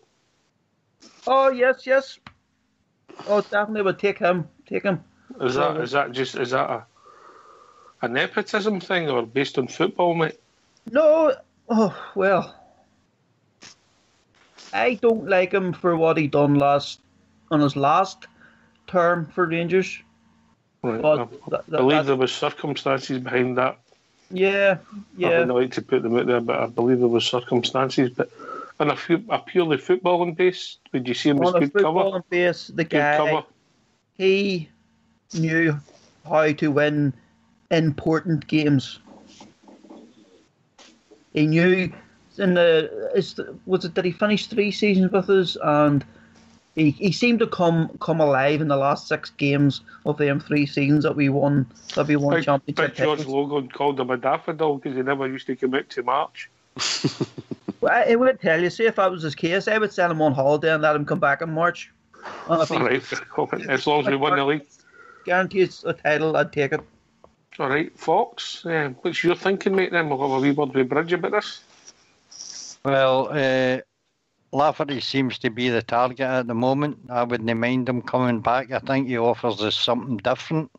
I think his all-round game is probably better than Morelos as a striker. He's good in the air, he can shoot, and he takes chances. As I say, it's another option. Morelos is the workhorse up front, the man that you can hit the ball to and it sticks up there and he lays it off well, takes the odd chance. The boy Sadiq, we don't really haven't had a right good look at him yet, but he looks promising. And I would also like to see a left-sided centre-half that can also play at left-back. Somebody with a bit of height to help out in defensive situations and also with a bit of pace and can tackle. Because I'm not so sure about Flanagan. I think he'd be better kept in reserve at his cover for Tav. There was a couple of times there before we go to Bridge on last week where he went to lead with his right foot because that's his natural foot, Fox. He went across his body, which means you look really awkward. And I feel for somebody in these situations because it's split seconds that happens. Agreed. It's instinct. It's instinct. People say, well, how do you know kick up your arse? It's just instinct, mate. It's just what you do. I think if he stays at left back, he'll be targeted. The managers in Scotland will no belong in noticing that, and they'll play to go by him on his left foot. I think he'll get away a lot of fouls that way. I think he's a confident enough fullback, but probably better on the right-hand side. All right. Bridgeman? I can't disagree too much with what the boys have said. You've heard long and hard, you've heard me moaning, as far as I'm concerned, wanting to go out there and get another big centre-half in, left-footed. But obviously fleet of foot and could play football and read the game. And I would definitely look for being a 3-5-2. And Flanagan could work with that, no problem at all. Or he could go over to the right. But we need to shore up because we're quite good in the defence, but we need to finish off the defence. And that, to me, the left-sided or a left-footed player, but he's got to be tall. I don't want to be short guy. I want a big tall fella that can play football, much like the guys we've got there. Gives you confidence, and everybody else could play off of that. As far as the centre forward's concerned, you guys, I don't need to say it. As far as Mr. Lafferty's concerned, he's not for me. But I'll give in to, if the manager wants him and gets him, then he's going to wear the Rangers jersey. Then I'll be supporting him. But no for me. Bridge, is that just a thing with you, the 3-5-2? The manager has never shown any sign of a change in the formation for what he plays, mate. I just don't know why people want him to go to a 3-5-2 when we look better by each game playing the formation that we're playing. Oh, well, why would you want a left-sided centre half then? Yeah, that can cover. It's cover for your two centre backs, and he can also play at left back. And I think the boy we'll see on Thursday night, is that sort of player, mate. He can play at centre half and left back. Who's this? And the boy that plays for Osijek, mate. Oh, right, okay. Their captain, you know. Look, I've watched a lot of players in the opposition, and I thought the one of their players in Wigan, again, the big tall fella at centre half for Wigan, I thought he was very, very good. I thought he really played well against us, and I thought that the boy, that guy that played out in the left and took all the free kicks and things like that, with his left foot, I thought for Osijek, and over there, I thought he played very well against us. Is that the guy you're speaking about? That's Bridge. So the guy, the bandage on his head. He's the captain, I think. He's a smashing player. Obviously, there's good players out there. I'm under no illusions. I just want our manager. I don't know how much that guy would cost. I want our manager to go and get somebody. We need to balance up our defence in somewhere, and a left-sided defender for me would be great. But it needs, to me, it's a centre half. I want Rangers to start building to go for 3-5-2, because 3-5-2 at Ibrox would start. That would be the to me, that would be a springboard for everything.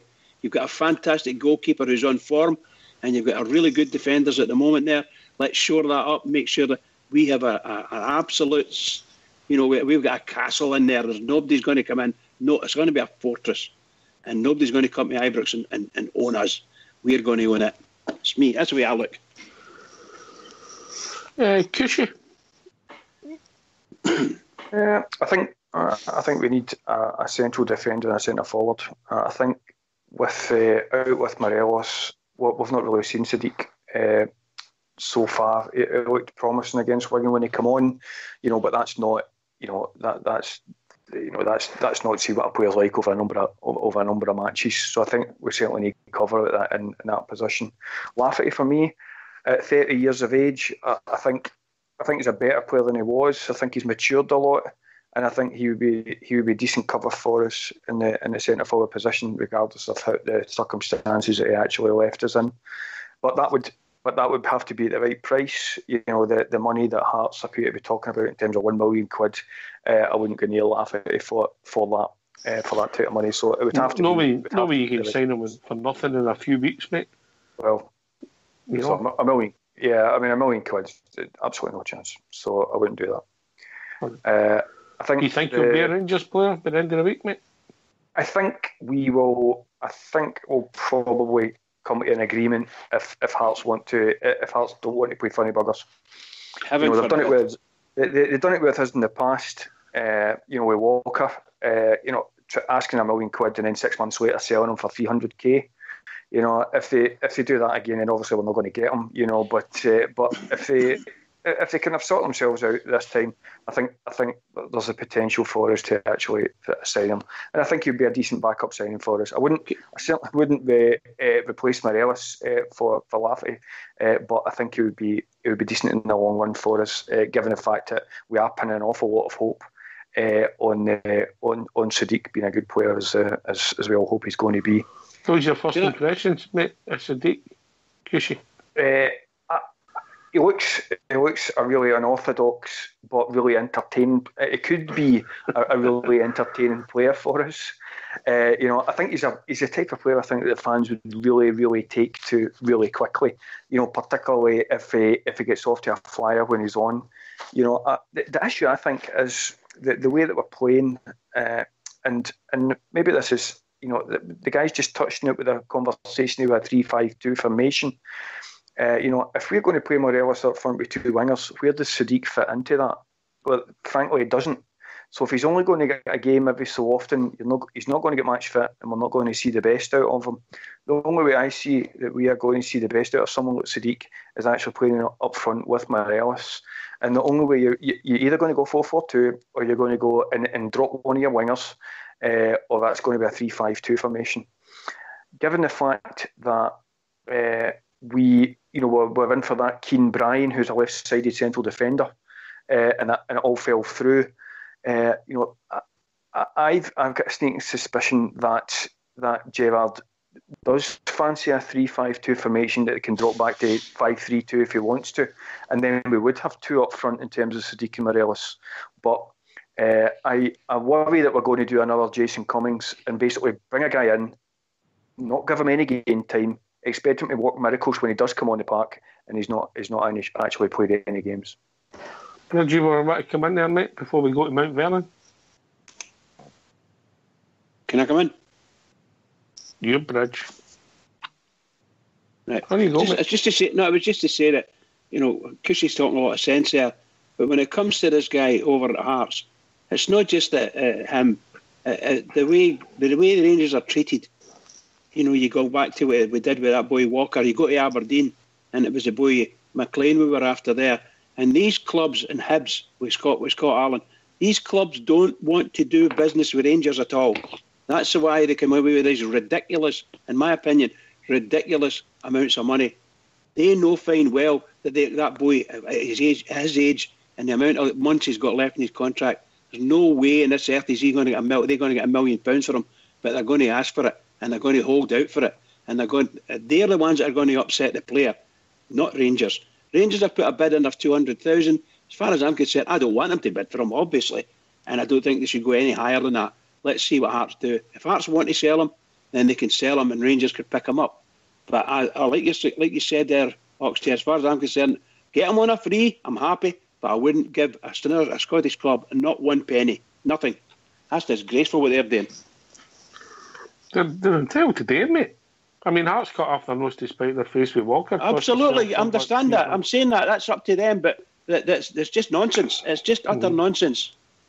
Yeah, obviously you're dealing with a club who, let's be honest, forgot to order seats for their main stand. Do you know what I mean? Let's be honest. Let's get this into perspective here, lads. I'm not trying to be flippant with that. I'm trying to be honest with that. If let's be honest, Kyle Lafferty is a player of good quality. He's a blue nose. He wants to deal to ham. The information that's going about the news that he's had a meeting with Hearts today with his agent, and they'll be resolving the situation as soon as they can. I would expect to see him in a Rangers jersey probably before the end of the week. But at the end of the day, Bridgeman is right. These clubs have to realise that who they're dealing with, and. But the selling club, if somebody's under contract's always in the strongest position, isn't it? No, absolutely. But come 6 months' time, he's free to us. So no, even that, mate. No, even that. And I think Hearts need to get a grip of themselves. Like the rest of Scottish football, Bridgeman is right. If I'm along with Bridgeman, if we don't need to spend a penny in this market, then it's great. But I think Kyle would bring a bit of quality and a bit of experience in that department. And I understand the move where Steven Gerrard's going, but I would personally like to maybe see Kyle Lafferty and maybe Ian Murphy, maybe a Premiership side, would be quite good for me. Mate.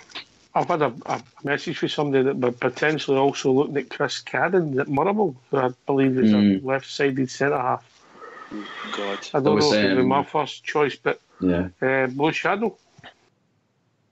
No, I wouldn't go for the Motherwell lad. I would, as regards Lafferty, you're well aware of my opinions on him, and he scored 12 goals in 35 games last season, so he's hardly setting the heather on fire at Hearts, and it'll be a much tougher for him getting goals at Rangers. So I'll just leave that one. Interesting one with regards to 3-5-2 is when you look at our fullbacks or wing-backs, is to be more accurate, where you got Tavernier one side and possibly Declan John on the other, because Flanagan's, he's more of a right back for me. And really the best formation for playing wing-backs in is 3-5-2 as far as I'm concerned. It gives you the cover, and if you want to, you've got various different ways you can play it. You can play either 5-3-2 if you're really worried about your back line, or you can tuck the wing backs in and tighten it up in the middle of the field if you're playing against a team that's a bit better than you. So for me, I think if with our squad, 3-5-2 is the way to go if we can get another centre back. The thing is, Blue Shadow, would we know then be looking for two centre backs? What happens if one gets injured? It's a fair point, Fox. Fair point. Yeah, you need the cover. But then again, also as well, it might just be variation. If you're playing against certain teams, you might want to play it gives you the option to change and the flexibility, doesn't it? Spot on. It's fair comment. Plan A, Plan B, Plan C. You've got to be able to flex and change and dictate. Rudy Bear, not just of the one system that you stick to. It's easy to set up to stop. I'm not having a go at Mark Warburton when I say that, but I mean I think I remember Jim Duffy saying in the papers, they already knew how Rangers were going to play, when they come up against Rangers.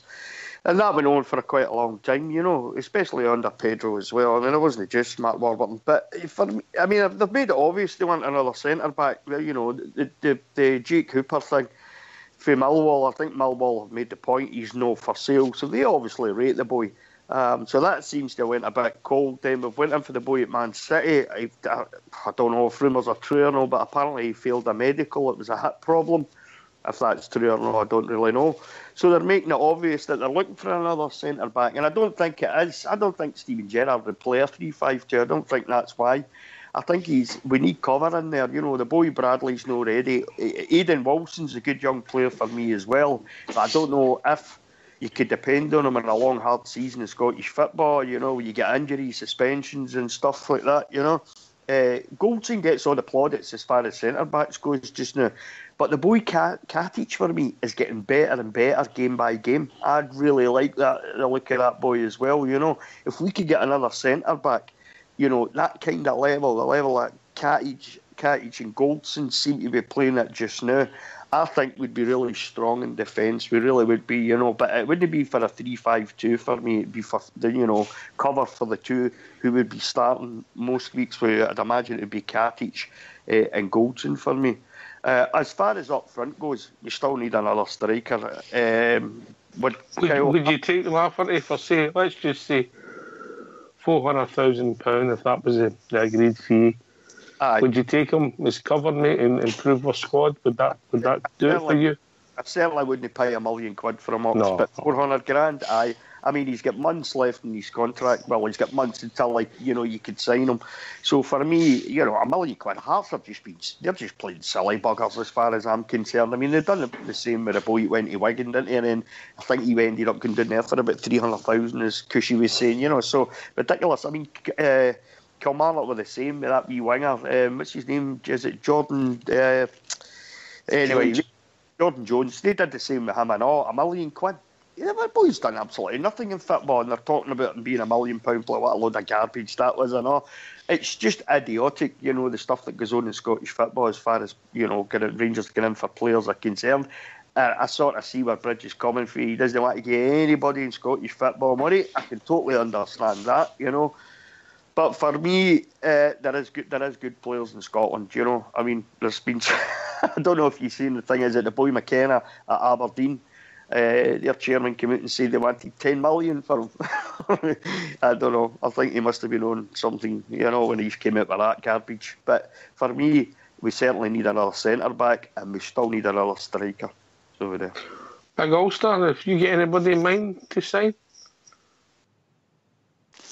Kyle Lafferty for me. I'd say him big time. I think first of all we need a centre-back. There's a theme here between you and the gallant pioneer here. Picking up. Blood brothers. Yeah. Blue blood brothers.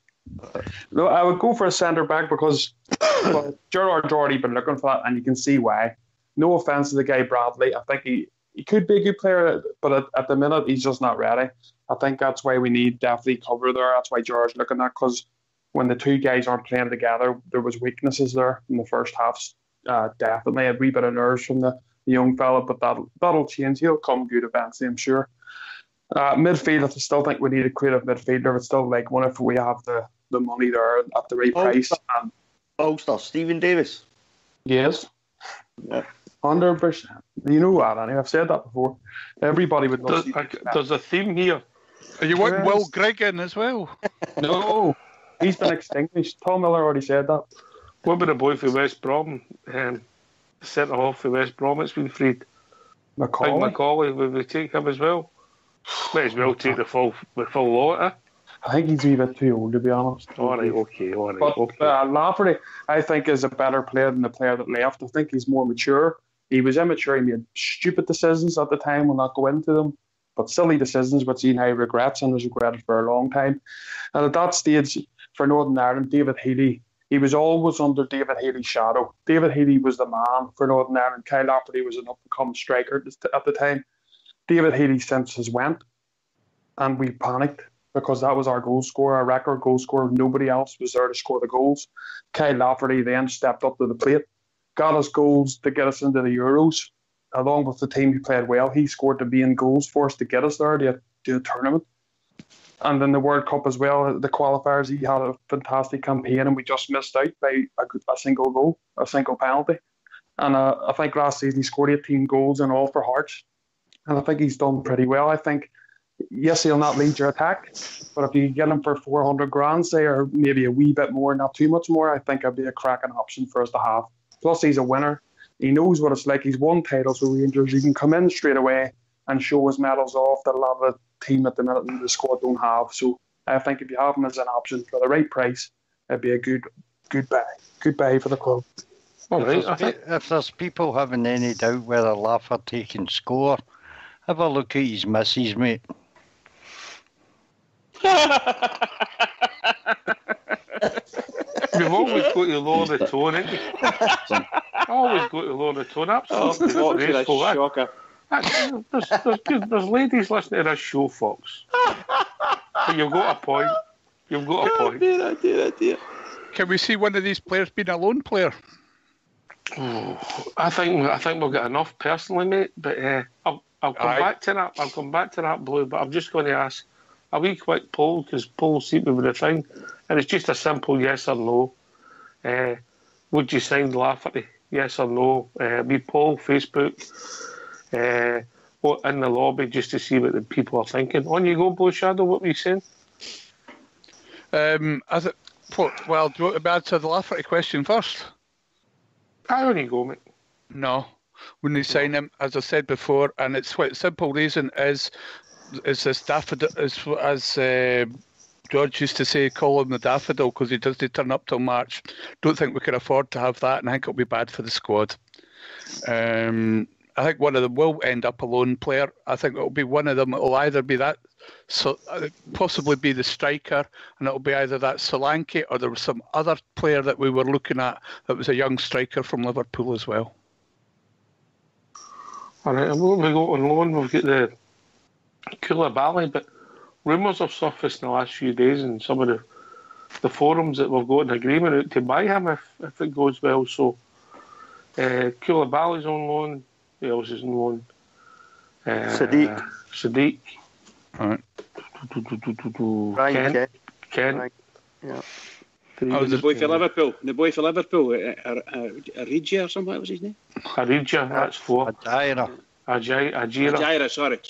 That's 4. That's enough for me personally, but it's too many for me. But I can see it happening. I get where you're coming from. See the boy Koulibaly. I believe, and I think I said this a month ago, or just about a month ago when we talked about it. I believe he got the same type of deal, or we get the same type of deal with whomever he came from. The same type of deal as Murphy had. When Murphy came the first time, we were given the option to buy him, and I think that it was you can have him, but basically the option was you can have him on loan, but you need to pay at the end of his loan period. So it's not really a loan period. That's what I think it is. I think we will buy him. Could I answer a question that came up earlier as well? How do we fit Sadiq and Morelos in? Dead simple, 4-3-3, Morelos on the left, Sadiq in the middle, and at the minute, with the performance that he put in, I'd put on against Wigan, I'd put Candias on the other side. I know you lads disagree with me, but then you disagreed with me when I said to bring in McCrory as a defensive midfielder as well. Don't see that happening much this season either. Me. I did not. I came up with that first. I told you McCrory wasn't a centre-half for the first time I seen him. Well, I think he might struggle for game time this season, McCrory, I don't think he'll get as much. If you think back 6 months, he's been maybe the first name of the sheet for a lot of people, Cushy. I think the Koulibaly and the Frossiter's fit and starts playing. That position can be took ahead of him, but he's still young and time to develop. Cushy.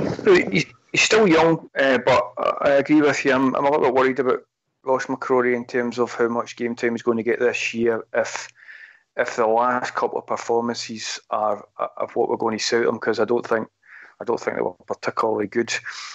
Touching on one of the boys' points in terms of moving him into centre midfield, I'm not convinced he's a centre midfielder either, to be honest with you. I think he was, I've said previously in this show, I think he was, he looks a little bit like a square peg in a round hole. Yes, he wins tackles, but his ball retention, etc. I think it's a little bit lacking, and I think in a lot of instances this year, particularly when you start seeing Koulibaly get a bit fitter, I think there's other people who will be more deserving of a place in McCrory if McCrory keeps up this level.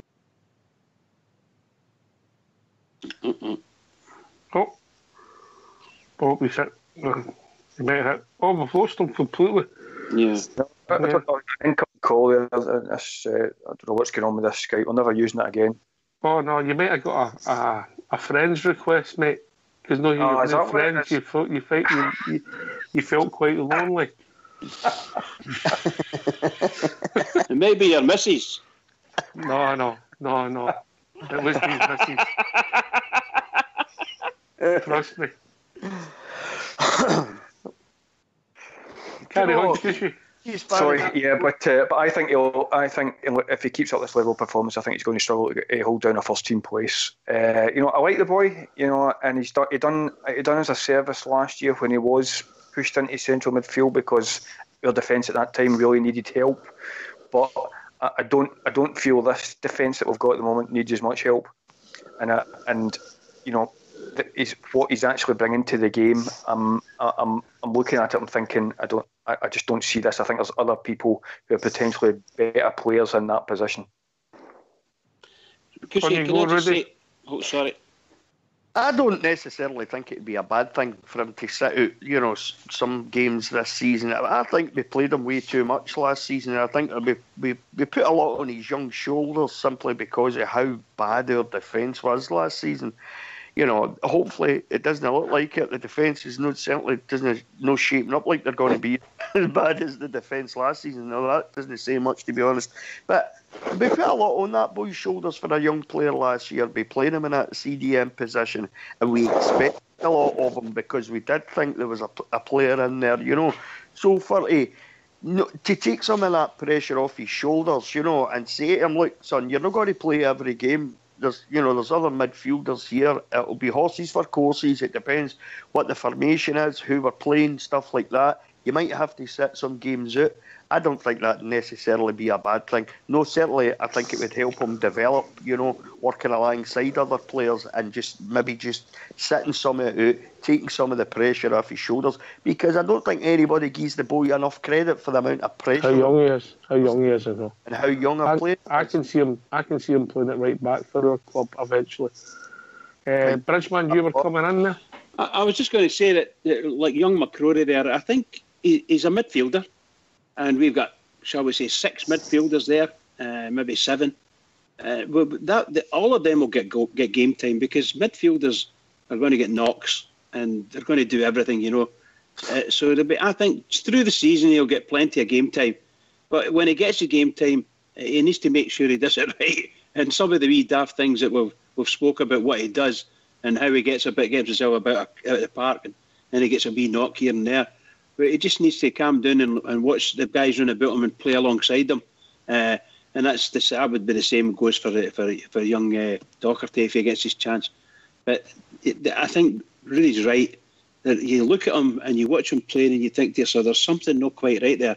And I've been saying it, and all of us have been saying it. He's maybe a wee bit. He's not thinking too far ahead of him. I think it's too quick, or he's running too quick, or whatever. It's not his natural position, mate. No, I know. You've seen everything that was good in Fox. You've seen there was a wee 30-second thing when he fouled the boy and they had advantage and he made a brilliant tackle. How he made the tackle was beyond me, Fox. But then the referee blew it back for the original foul, and it was all within seconds of each other. Just his instinct to try and win the ball is superb. Yeah. But where he fits in there, Fox, is would you play him in front of Rossiter and Koulibaly if they're both fit, Fox? I think it's going to be a long season for us. We'll be in 4 we're in 4 competitions now. I think quite a lot of players will get game time, and I think he'll get game time in certain games. As you said, he's 19. Steven Gerrard's already maybe commented on that he was misused last year for his age. And I think by having 2 midfielders there, if that's going to be his position, I think he's learning for the best. All right, just to let you know, Rudy, that Kevin Clancy's been appointed the referee for Sunday. Oh, smash it. You're joking. You haven't stuck the boot in enough. You're joking. Yeah. Mr. Clancy. Or is our luck ever going to change? Ever. That's about right. The first 4 games, we've got 3 away games to Motherwell, Aberdeen, and them, and they gave us Clancy up at Pittodrie against Aberdeen. Wow. Yeah, there you go with it. Can I come in with a question, Ox? Aye, as long as it's not too hard. There's been a lot of moaning and greeting for the other side of the city about how early we start these qualifiers. I'd like to ask the panel, do you prefer the early qualifiers where we must get up to match speed, or playing friendlies and going to start our campaign against Aberdeen without having really a competitive game? All right, for me, this has been pretty much because you've won 2 of the 3 games and progressed. See what I've done there? Instead of not progressing, it's became a great pre-season. It depends if you get the results. Blue Shadow and then Gallant. I think I'd like to see. I like the way things have gone so far. I would have liked to have seen us play a couple more friendlies against a slightly higher level of opposition than Bury and Wigan. Maybe in the short time it wasn't able to be arranged, and maybe he'll do it next year. But I think this pre-season's been pretty good for us. Gallant. I think our pre-season has been pretty good. I think we could have maybe added 1 or 2, maybe not as many as 2, but we definitely could have got another game in there at the weekend. But other than that, I think our pre-season has went pretty well. And I'll tell you more on Sunday, but I'm hoping it's going to do us a good turn. All right, Bridgeman. Yeah, I think I agree with the boys, but my honest opinion is that I think because of the World Cup, our manager was over there doing his punditry. No, wasn't he, Bridge? Aye, he was. He was doing his punditry, and he joined us. And it's just there was an overflow for me anyway. And I think the boys are right. They could, in fact, because she's right, should I say, we could have got another friendly and somewhere along the line. If next season, come the end of the season and the pre-season, the manager will be able to plan it out better because it was just too quick for everything. Are you sure you're not getting the World Cup mixed up with the Champions League final, which was? Well, it could be that. I'm just saying that somewhere along the line, our manager he couldn't join us because of whatever. Although he signed for us, he would go back over and do his punditry. All I mean is that he's got better time to plan through, so he's going to be with Rangers all the way through. So next season, next close season, you'll probably see it different. He'll have things all planned out and pre-season games and everything, and it'll all match it quite right. I think so anyway. I think it'll all depend when you go into Europe. Also. Oh, absolutely. You see this? He said that because she's right and I'm wrong. No, sorry, I didn't. No, I never said. Did I mention your name? I don't think I've ever said you've been right, Blue Shadow, ever. I don't think you can say he's wrong. I never said he's always wrong, but I've never said he's ever right. There's a difference. Always there. Yeah, no, I think Fox, that's a good point from Fox. I think having the games in Europe is probably better for us, to be fair, because it means you're in big games. The players treat the games different for a start, because it's pre-season friendly. Sometimes the opposition aren't going full pelt. They have nothing really to win. Neither team really does. Obviously, it's only for show, isn't it, really? So nobody's really giving 100% at times, maybe a fear from injuries, etc. Whether when you're playing in European football, your opposition is throwing everything they can at you because they're just like ourselves. They're desperate to get us, the home games. They're desperate to go as far as they can to get the money in and to play at the biggest stage. So I think playing games in Europe and using them as maybe instead of pre-season friendlies is good for the club, and I think that'll put us in good stead for the season. All right, you getting else to add, Ulster? Yeah, just a wee poll that's come in through Facebook. He's asked yes or no for Lafferty, and its numbers are sort of similar to what we got for the poll we done earlier in the week, and it's about 80% for yes for Lafferty. So still at the minute, the majority seem to want the big man back. There we go. Oh, well, only time will tell. It'll be interesting to see what happens and how it's portrayed in the media. Hearts do a good turn, or we give a Scottish club some money this year. I doubt Liverpool will give some Scottish club some money. They'll without sounding kind of too defeatist about the Scottish press. There will be a negative slant on it for Rangers' perspective. I think we've seen that over the last couple of years, no matter what happens. So it would be nice if Hearts are as professional in dealing with other clubs as they were in dealing with Lafferty and his agent. It sounded all very civilised at their sit down today with the discussion that they had. And I don't mind other teams. It's other teams' prerogative if they wanted to accept our bid or not, right? But what they can do in reply is say, no, we don't accept the original bid. They don't need to come out and do, for example, what Kilmarnock done this year and say bids are derisory and start almost ridiculing it. When they know fine well that their very recent history with Walker shows that actually the initial bid that we put in for Walker last year was absolutely bang on. So, all this derisory, it's a derisory bid. We wouldn't even, we wouldn't look at it. I would rather that kind of narrative was removed and they were just professional and said we don't accept the first bid and just get down to business rather than this kind of social media type, Twitter type clickbait that we see now from clubs, which is horrible to see, and I don't think is required when you're trying to do business. Unprofessional, mate. Well said, Cooch.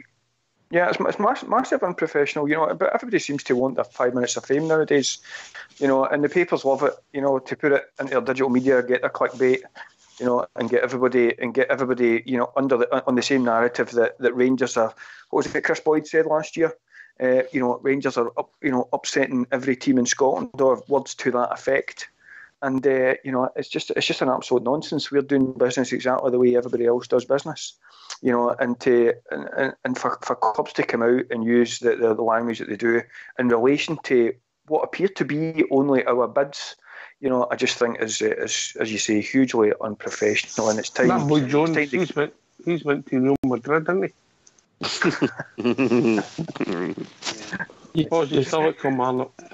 the way, I cannot agree more with what you just said there. That's what I've been saying and bleating about for a long time.